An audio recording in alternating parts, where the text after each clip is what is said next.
Good morning বন্ধুরা, কেমন আছো তোমরা সবাই? আশা করছি অনেক অনেক অনেক ভালো আছো, সুস্থ আছো, সুন্দর আছো। আর আমিও ভালো আছি। তো এখন থেকে শুরু করলাম। যে যেখান থেকে আমার ভিডিও দেখছো সবাইকে আমার রঙিন ছবিতে স্বাগত আর অনেক অনেক অনেক ভালোবাসা। তো সকালবেলার খাওয়া দাওয়া কিন্তু কমপ্লিট। আর আমি সকালবেলা সমস্ত বাসি কাজ কমপ্লিট করে একদম রান্নাঘরে ঢুকছি, তাড়াতাড়ি রান্নাবাড়ি করব। তোমরা তো জানোই আমার ননদিনী আসছে, তো রান্নাবাড়ি একটু তাড়াতাড়ি করে নিচ্ছি। আর সকালবেলা যেহেতু খাওয়া দাওয়ার অত তামঝাম নাই, রাত্রেই আমি করে রাখি। এই জন্য সকালবেলা উঠে নিজেরাই নিয়ে খায় নেয়, আমার দেওয়ার জন্য কেউ অপেক্ষা করে না। এটা আমার ভীষণ ভাল লাগে। আমার ননদও তাই, যদি খাবার করা থাকে, যদি বলি দিদি নিয়ে নাও, সুন্দর করে নিয়ে খায় নেয়। তো এদিকে আমার মানে বিশাল বড় সকালের একটা ব্রেকফাস্টের কাজ, সেটার থেকে ধরো বাঁচি আর কি। আমার ছেলেও তাই, আমার বড়ও তাই। তোমাদের তো বলি যে আমি রাত্রিবেলা খাবারটা করে রাখি, সকালবেলা ওরা নিয়েই খায়। আর মানে ওইদিকে আমার একদম যাওয়াই লাগে না। এটা বিশাল বড় একটা কাজ, তাই না বলো? এরকম সাহায্য যদি পাওয়া যায় তাহলে তো আর কথাই নাই। আমার তো ভীষণ উপকার হয়, কারণ সকাল থেকে এক টানা আমি কাজ করি একদম দুপুর পর্যন্ত, মানে খাওয়া পর্যন্ত একইভাবে দাঁড়াই থেকে কাজ করা লাগে। মানে ঘুম থেকে উঠি, চা খাই, তারপরে একদম মেশিন স্টার্ট, তারপরে একদম খাওয়া দাওয়ার পর আমি একটু রেস্ট পাই। তো যাই হোক, বড়মশাই তিন রকমের মাছ নিয়ে আসছে। তিন চার বলতে নিছিলাম। তো যাই হোক, তিন রকমের মাছ নিয়ে আসছে।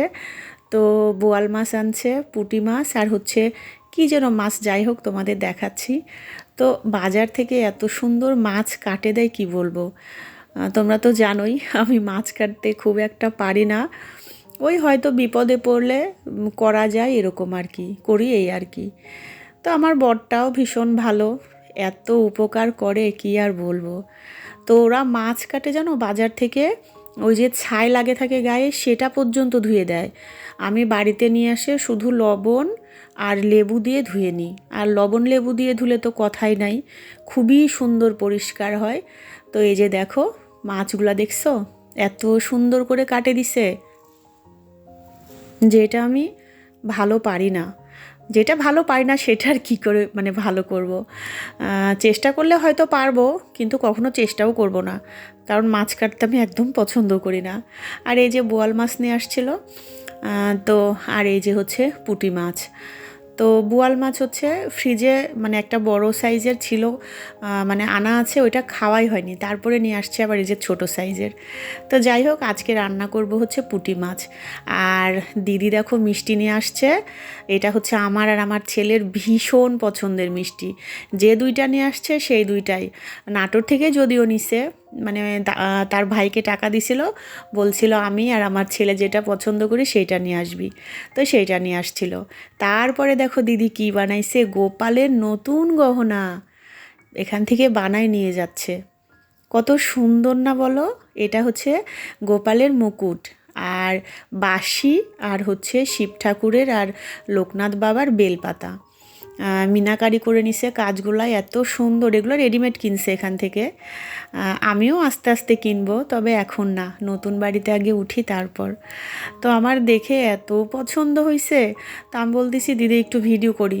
আমার আবার কিছু কিছু জিনিস আছে জানো, মানে খুব দরকার ভিডিও করার, সেই সময় আমার মনেই থাকে না। আর অন্যান্য জিনিস একদম টপাটপ ভিডিও করে রাখে দিই, মানে এইসব স্পেশাল জিনিসগুলো ভিডিও করতে আমি একদম ভুলে যাই। তো তোমাদের কার কার হয় এরকম অবশ্যই জানাবে। আর গোপালের নতুন গহনাগুলো কেমন হয়েছে সেটাও জানাবে, ঠিক আছে? তো এই যে তারপরে আমার বরমশাই গ্রামে থেকে নিয়ে আসছিল বড়ই, যেটা আমাদের নিজের। তবে আমার বরমশাই বলে এটা হচ্ছে অন্যরা যেহেতু লাগায়, এই জন্য ওরাই মালিক, আমাদের জায়গাতেই ওনারা লাগায়। তো যখন আমার বরমশাই যায়, তো মানে তখনই দিয়ে দেয়। কিন্তু জানো, এত পরিমাণে মানে ও বেশি করে আনতে পারে কিন্তু আনে না। ও বলে কেন বেশি নিয়ে আসবো, তাই বলে। তো যাই হোক, এই যে দেখো আমার দুপুরের রান্নাবাড়ি, দুপুরের মেনু একদম ঝাল ঝাল করে সব রান্না করছি। একটা হচ্ছে ছোটো মাছের ওই যে টমেটো দিয়ে চচ্চড়ি করছি, তারপরে সিম আলুর চচ্চড়ি, আর এটা আমার করছিলাম আমার ছেলের জন্য মাছ ভাজি। আর আমার জন্য হচ্ছে পুঁটি মাছের কাঁচা পুঁটি মাছ মাখা চাখা রান্না করছি। আর যেটা বেশি টকটকা দেখছো ওটা হচ্ছে মাছ ভাজি করে করছি পুঁটি মাছ। সবগুলো রান্নাই বেশ মজা হয়েছিল, সবাই খায় তো তাই বলল। আর আমি হচ্ছে পুঁটি মাছটা কাঁচা খাইতে বেশি পছন্দ করি, একদম হাতে মাখা। তো চলে আসলাম পরের দিন সকালবেলা। গুড মর্নিং সবাইকে। তো এই যে পূজা দিতে বসে গেছি। জানো, আমার খুব ইচ্ছা হয় আমার ঠাকুরের আসন অনেক সুন্দর করে সাজাবো, অনেক কিছু কিনবো, অনেক কিছু সুন্দর করে মানে রাখবো। তারপরে ঠাকুরের গোপালের অনেক কিছু কিনবো, আছে যদিও অনেক, কিন্তু জানো আমি সেইভাবে গুছাই করতে পারি না। মানে কি যে তাড়াতাড়ি করে পূজা দিই একটা ঘরের মধ্যে, তোমাদের আসলে বলে বোঝাতে পারবো না। আমার অনেক শখ আমার ঠাকুরের ঘর, নিজের ঠাকুরের ঘর, ঠাকুরকে সুন্দর করে সাজানো। কবে যে করতে পারবো কে জানে। তবে হয়তো অনেকেই বলবে যে এইটুকু ঘরেও তো করা যায়। আসলে আমরা যেহেতু এখন একদম মানে কি বলবো কিছু দিনের জন্য আছি এই ঘরে, ওই জন্য না নতুন করে কোনো কিছুই একদম করতে ইচ্ছা হয় না। মনে হয় থাক, একদম নতুন বাড়িতে যাই নতুন করে সব কিছু করব। আমার বর্মশাই বলে এখন আর কিচ্ছু কিনবি না, যা আছে এইভাবে চলুক, তারপরে আস্তে আস্তে কিনবি, তারপরে আস্তে আস্তে করবি। ওই জন্য জানো কোনো কিছুই করি না। এখন কিছু কিনতেও ভয় পাই যে কিনে কোথায় রাখবো। ঠাকুরের থালা বাসন এত পরিমাণে কিনছি আমি, মানে বস্তা ভরে ভরে একদম এই খাটের তলে ওই খাটের তলে, মানে কী যে অবস্থা করে রাখে দিছি, মানে সেটা কি বলবো। তবে ঠাকুরের আশীর্বাদে নতুন বাড়িতে যখন যাব আগে ঠাকুর ঘরটায় মনের মতো করে সাজাবো। তো এই যে দেখো পূজা হয়ে গেছে, এটা হচ্ছে পরের দিন দুপুরের রান্নাবাড়ি। আর এই শীতের সময় সিম আলুর চচ্চড়ি আমার বাড়িতে কিন্তু প্রায়শই দেখতে পাবে, কারণ সিম আলু টমেটো দিয়ে এই চচ্চড়িটা আমি ভীষণই পছন্দ করি। তারপরে রান্না করছিলাম এই যে তোমাদের দেখাচ্ছি কি কি রান্না করছি। এটা করব হচ্ছে ফুলকা দিয়ে বোথের শাক ভাজি, এটা আমার ভীষণ পছন্দের। এমনি অনেকে ঘন্ট খায়, বেগুন দিয়ে ভাজি খায়। তো এই যে আজকে বড় বোয়াল মাছটা রান্না করব, তোমাদের বলছিলাম না ফ্রিজে আছে, তো ওগুলা ছোটোগুলো রাখে দিছে। আর এটা হচ্ছে বড়, অনেকটা বড়, মাথা দেখে বুঝতেই পারছো। তো দিদি বলতেছিল যে শিল্পা মাথা দিয়ে যে তরকারিটা করছো একদম মায়ের হাতের মতো রান্না হয়েছে। শুনে যে কী ভালো লাগলো, যে আমার হাতে রান্না খেয়েও মায়ের হাতে রান্না মনে পড়ছে। মানে আমার শাশুড়ি মা এরকম করে রান্না করতো। আমার শাশুড়ি মার হাতে রান্না অনেক মজা, অনেক। তো যাই হোক, ভীষণ ভাল লাগে যখন খায় কেউ প্রশংসা করে, তাই না বলো। তারপরে এই যে শাক ভাজিটাও একটু দেখাই দিচ্ছি, এটা ছিল দুপুরের মেনু। তো এই তো দুপুরের খাই দায় রান্নাবাড়ি এই তো এরকমভাবে চলছে। চলে আসলাম একদম পরের দিন সন্ধ্যার সময়। আমার ননদিনী কিন্তু চলে গেছে, সেই দিন সকালবেলায় চলে গেছে। আগের দিনই যাওয়ার কথা ছিল, কিন্তু টিকিট না পাওয়ার কারণে পরের দিন সকালবেলা গেছে। তো আমার আর ভিডিও শুরু করা হয়নি। পরের দিন এই যে সন্ধ্যা থেকে শুরু করলাম।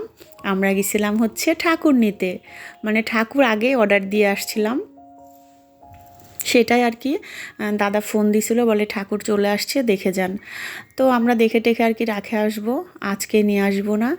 দেখো এখানে ঠাকুরের মেলা, মা সরস্বতী কতগুলা।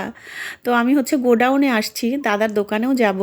দোকানে দেখছিলাম, তবে আমরা যেরকম চাচ্ছি সেরকম পাচ্ছি না। আমার বরমশাই বলে ছোট্ট দেখে নিবি, যেহেতু তোমরা তো বলতেইছি দেখো আমার ঘরের মধ্যে একদম একটুখানি জায়গা, বলে ছোট্ট একটু নিবি যাতে একটা জায়গাতে রাখা যায়, যেহেতু জায়গা কম, নতুন বাড়িতে গেলে তারপর যাই হোক কিছু একটা করা যাবে। তো আমার তো মন সেটা মানে না, নতুন হোক আর পুরাতন বাড়ি হোক, ঠাকুর আমার বড়ই হওয়া লাগবে। তো যাই হোক দুইজন একটু তর্কাতর্কি করে শেষমেশ আমার আবদারটাই রাখলো বড়মশাই, বড় ঠাকুরই কিনছি। তো তোমরা অবশ্যই জানাবে হ্যাঁ এটার মধ্যে কোনটা নিছি আমি। আমার পরে সরস্বতী পূজার ভিডিওতে তো তোমরা দেখতেই পাবে, তবুও তোমরা কমেন্টে জানাবে, ঠিক আছে, যে আমি কোন ঠাকুরটা কিনছি, মানে কোনটা ছেড়ে কোনটা কিনবো। প্রতিটা মায়ের মুখ এত সুন্দর, মানে কি বলবো, মনে হচ্ছে যেদিকে তাকাচ্ছি সেই দিকে একই রকম চেহারা। আমার কিন্তু এরকমই মনে হয়, মানে প্রতিমার দিকে তাকালেই মনে হয় কি, মনে হয় মুখটা একই রকম। তোমাদের কার কার মনে হয় অবশ্যই জানাবে তো। তো আমার তো ভীষণ ভাল লাগছিল, জীবনে প্রথমবার আমি এরকমভাবে মানে গোডাউনে যাই এতগুলা ঠাকুর দেখে তারপরে আমি ঠাকুর কিনছি জানো। তো আমার ভীষণ ভীষণ ভাল লাগছে। তারপরে যে দাদার দোকানে চলে আসছি, যে দাদার দোকান থেকে আমরা নিই আর কি। এখানেও দেখো কতগুলা ঠাকুর, অনেক অনেক ঠাকুর। তো পূজা তো চলে আসছে। তো আমি এই ভিডিওটা যখন পোস্ট করব পূজার হয়তো আগের দিন, যাই হোক। তো এই তো আমার এই 3 দিনের ভিডিও আমি ছোট্ট ছোট্ট করে তোমাদের সঙ্গে শেয়ার করলাম। জানি না তোমাদের ভালো লাগবে কি না। যদি ভালো লাগে তাহলে অবশ্যই একটা করে লাইক দিবে। তারপরে কিন্তু পূজা শুধু ঠাকুর দেখা না, পূজার বাজারগুলোও করে নিয়ে আসছি, যাতে সুবিধা হয়, যেহেতু আমি একা মানুষ। আর এদিকে বাড়িতে কাজ চলছে, আমার বরমশাই তো ওইভাবে সব সময় ফোন করব আর পুট করে চলে যায় আনে দিবে, সেটা কিন্তু পারবে না। ওই জন্য বলে যে টুকটাক যেগুলো বাজার হয় সেগুলো তুই নিয়ে নে, তাহলে অনেকটা আর কি সুবিধা হয়। আমি ধরো দেখে বলে দিলাম যে এটা পাচ্ছি না, ওইটা হচ্ছে না, তখন আবার সে নিয়ে দিতে পারবে আর কি। আর পূজার দিনে হলে পারে একটু সমস্যা। তো এইভাবে আর কি ওখান থেকে টুকটাক যেগুলো শুকনো বাজার ছিল সেগুলো করে নিলাম। তারপরে শাড়ি কাপড় যেগুলো কেনার, মাকে দেওয়ার, সেগুলোও কিনে নেব আর কি। তো দোকানে বের হলে যা হয় আর কি, এটা কিনা ওইটা কিনা। ছেলে বলছিল মা ফুচকা নিও, তো সেইটাও আর কি এখান থেকে নিয়ে নিলাম। আর দোকানে আসলে মনে হয় এইটা নিই ওইটা নিই, কিন্তু সব তো আর নেওয়া হয়ে ওঠে না, এই আর কি। আর এই দেখো, এখানে দেখো কত খেজুর, কত রকম খেজুর, তারপরে যে রাজমা, বাদাম। তো বাদাম কিনা হয়েছে, কাজু, কিশমিশ, এগুলো সমস্ত কিছু কিনে টিনে নিয়ে তারপরে আর কি বাড়িতে আসবো। তো ভীষণই আর কি ভাল লাগছে বাড়িতে পূজা। আর এই যে প্রচুর ভিড় ছিল জানো সেই দিন, মানে সবাই কেনাকাটা করছিল পূজার কম বেশি। তো ভিড় বেশ ভালোই ছিল, ফলের দোকানগুলোতে অনেক ভিড় ছিল। আর আমাদের কেনাকাটাও মোটামুটি হয়ে গেছে, সব না, মোটামুটি যেগুলো দরকার আর কি সেগুলো নিয়ে আসছি। ফল টলও কেনা হয়েছে, বললাম যে কম বেশি কিনে রাখি, তারপরে পূজার দিন তো আবার সমস্ত কিছুই কিনবো। মিষ্টি টিষ্টি যেগুলো সেগুলো তো আর নিয়ে এসে রাখতে পারি না, ওগুলো পুজোর দিনই কিনে নেব। তো এই তো আজকের আমার ভিডিওটা এই পর্যন্তই, তোমাদের একটু দেখাচ্ছি। আর এই যে হলুদ হলুদ বেটে তারপরে সকালবেলা মেখে সরস্বতী পূজার দিন কিন্তু আমরা স্নান করি।